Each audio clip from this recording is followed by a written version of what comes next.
It's no secret that Pokemon is a game with a lot of luck involved. Critical hits, freezes, accuracy, just to name a few. Despite that, a lot of people play the game competitively, which got me thinking, is this luck healthy for the game, or is it something that should be minimized? There are a few types of luck in Pokemon, so I think it's best if we discuss them individually. The first kind of luck we have is matchup luck, meaning how your team matches up into the opponents. This could be very influential on the battle, potentially giving one player a huge advantage over the other.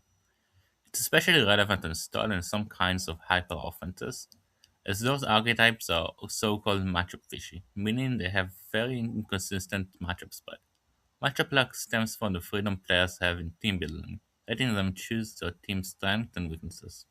The next form of luck arrives from the fact that both players choose their move at the same time, aka simultaneous action selection. This comes in the form of mind games, where the best move a player has depends on the move the opponent makes.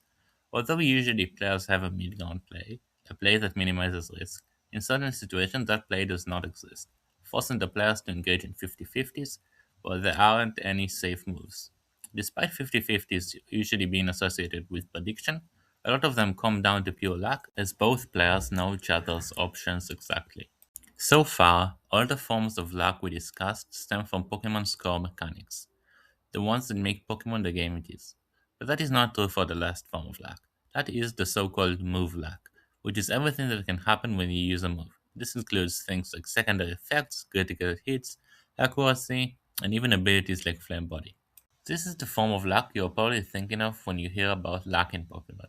It's quite difficult to play on this type of luck, as most of the time you can't afford to cover stuff like critical hits or 10% secondary effects, so you kinda have to hope those won't happen.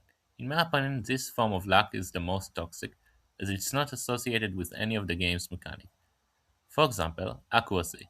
It might look like it's here to balance things out, but does L slash really need a 5% chance to miss? A lot of things in this category are done seemingly at random and mostly just add variance to the game. In my opinion, as much as luck is fundamentally rooted in Pokemon, there should be efforts at minimizing it. For example, best of three is for matchup luck and banning evasion and sleep for move luck, which makes the game more competitive. Despite that, I think that overall luck has a positive impact on the game, and it should be accepted that sometimes you lose because of it. Freeze is dumb though.